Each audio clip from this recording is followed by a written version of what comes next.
Hey viewers, welcome. Today we are introducing a new series. This is the DAC Quarterly Series. DAC, of course, stands for Detroit Ammo Co. I have Ezio, one of the managing partners for Detroit Ammo Co.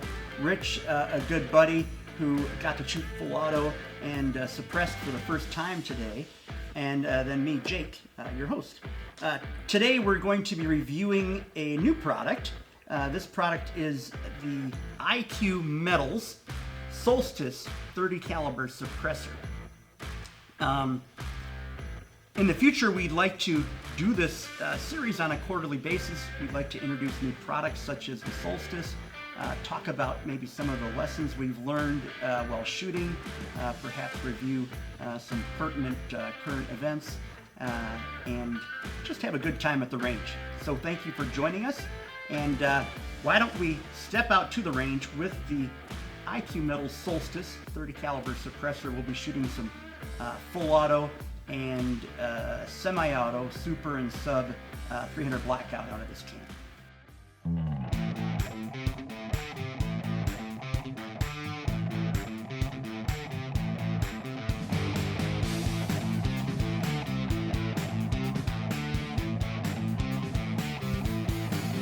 Okay, so our Detroit Ammo Co. viewers, I have Rich, who's a relatively inexperienced AR shooter, who is going to be doing some test firing for us and serve as handsome, hunky talent for us. Here we have a Voltor post-sample lower with a happy switch. We can roll that just a little bit. We can see auto. And then we have a 16-inch pistol gas tube gas system, 300 blackout upper receiver, threaded 5/8 by 24 to accept a suppressor, which we'll get to in a minute. All right, we've loaded in this magazine 2 supersonic rounds and 2 subsonic rounds. Of course, a supersonic round is going to have that supersonic crack that you'll hear downrange, and the subsonic shouldn't have that. So let's go ahead and load up. So you're gonna bring your gun up. Can I give you a quick? Of course. So one trick with the AR, you want to get it up into your workspace. And for me, I like to prop that stock against my torso. I'm gonna take the magazine, keeping my focus downrange, but I can see in my periphery that what's going on here. So I'm gonna put that magazine in, pull it down to make sure it's locked, and then up and on, okay? So once you give that a whirl, see what you think. So prop that, you can do that, or actually just like that. So into my workspace. Yep, and you're gonna keep your focus downrange.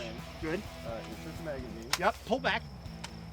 Oh, so it wasn't inserted all the way, right? Or maybe you had your finger on it, you don't wanna, there, now pull back, should be solid, good. All right, now, you're ready. You're gonna get in your combat stance. So let's talk about that briefly. Shoulder width roughly apart. Your off foot is gonna be slightly ahead. Sit your ass down and then lean forward at the waist. Now that combat stance is the same one you're gonna throw a punch with. And of course these are things that I've been taught by people way smarter than me. So I'm just sharing a little bit of the basics. We're gonna bring, nice job Rich, bringing that chicken wing in. You don't want to present a target to whoever might be shooting back at you. So less of this, more of this.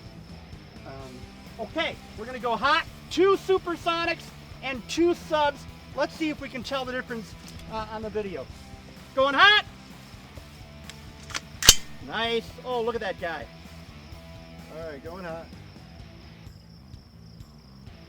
Oh. Good. Okay.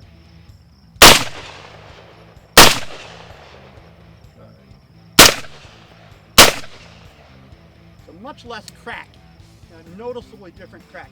Okay, so let's safe that gun. Yep. Good. Oh, he's already way ahead of me. We can, yeah, bolts back. Excellent. That gun's good. We'll just set that aside. Here we have an IQ Metals Solstice 30 caliber suppressor. We just got this in. I don't know if you can see that, Jed. Oh, you'll see. It's a direct thread suppressor. has a titanium tube and various stainless baffles in there. We've not shot this yet, and I'm curious to see how it performs. You know, just a point of reference, I shoot mainly a 5.56 through a Silencer Co. Omega 300. So just for reference, you know, it's roughly the same weight, maybe a tad bit longer, but we'll see how it works. Direct thread, of course, 5/8 by 24 standard thread. So we're going to drop that on. I like to go backwards first until I feel that click, and then go forwards. Well, maybe not. There we go. Oh. Let's try to retake. So I like to, when I'm threading on a direct thread suppressor, kind of go backwards first till I feel that click. Tony Rumer posted that once on a board. He said his dad taught him that. And once you feel that click there, then we start threading. Of course, you don't want to be running your hand all over the end of that muzzle, even though this gun is open, has an open chamber, no magazine in there, and is on safe, but we still kind of just don't want to be muzzling our hand. All right, so let's get our sexy talent in there. We have a magazine. You're gonna remember how we dragged that? Good. Into our workspace. Into our workspace. So our attention is focused downrange. We're gonna grab our magazine, and in our periphery we can see that. So we're gonna bring that right up. So yeah, in, pull back, good. And then now you're gonna drop your bolt. So usually with that, keep your hand on the gun. You're gonna bring this hand down, and there you go, good. Now, what we've got in this magazine is a supersonic round, a subsonic round, a supersonic round, and a subsonic round, and then a few subs that will shoot full auto. So you're gonna shoot 4 rounds semi, just so we can hear the difference. If you wouldn't mind doing that slowly. And I'm just gonna reach up on your gun and just double check that's tight. Good. All right, going hot? Going hot. Going hot. Oh, nice combat stance. So one more click, there you go. Super.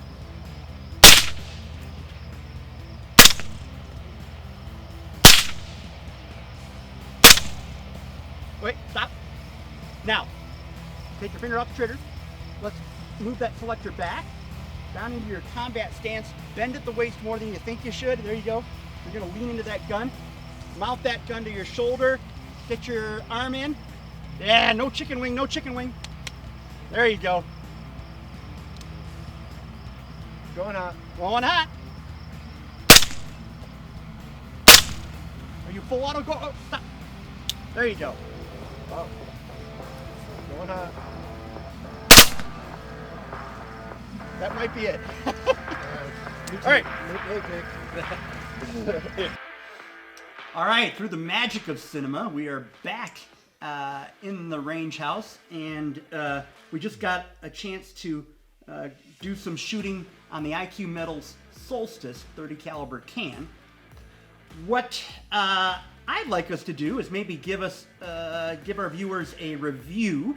Let's do a straightforward, no nonsense, thumbs up, thumbs down review on the count of 3. 1, 2.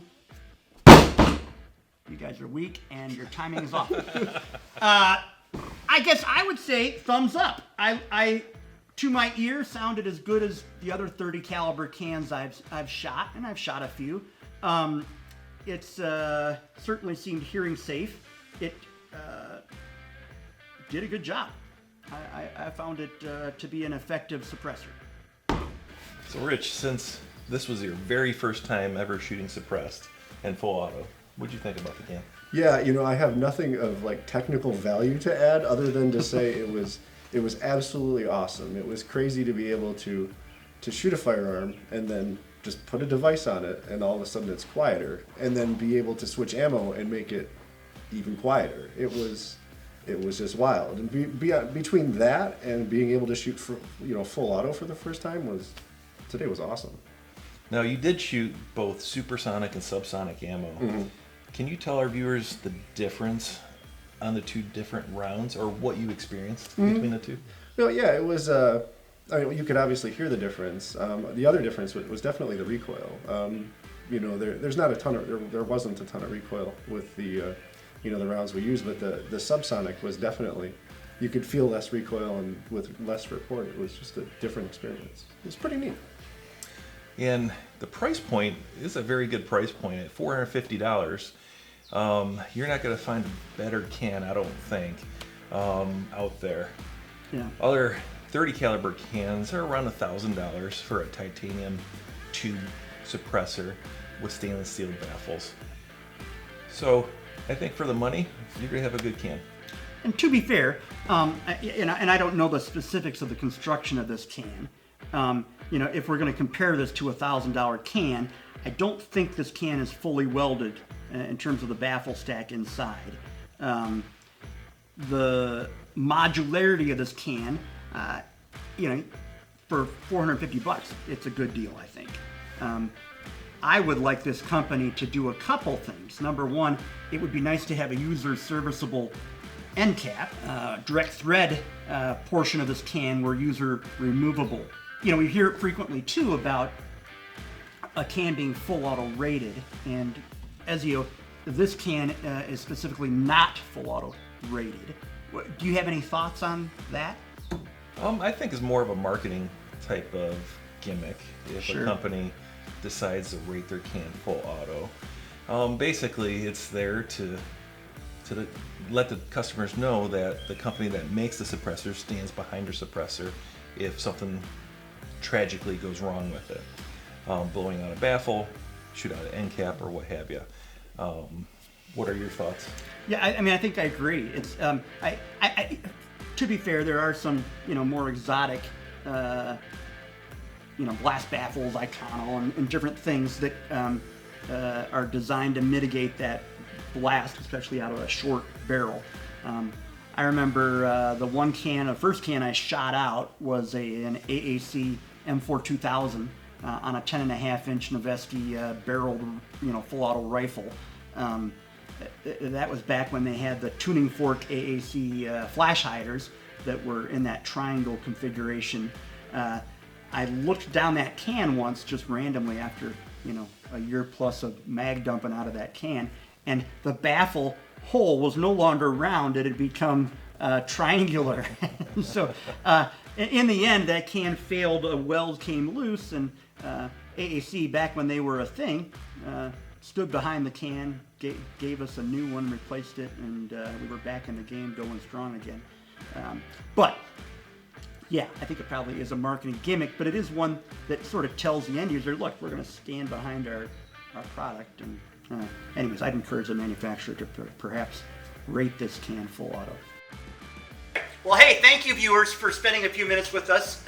If you enjoyed our content, we'd love you to click that like button and subscribe button on the bottom, and we look forward to spending more time with you.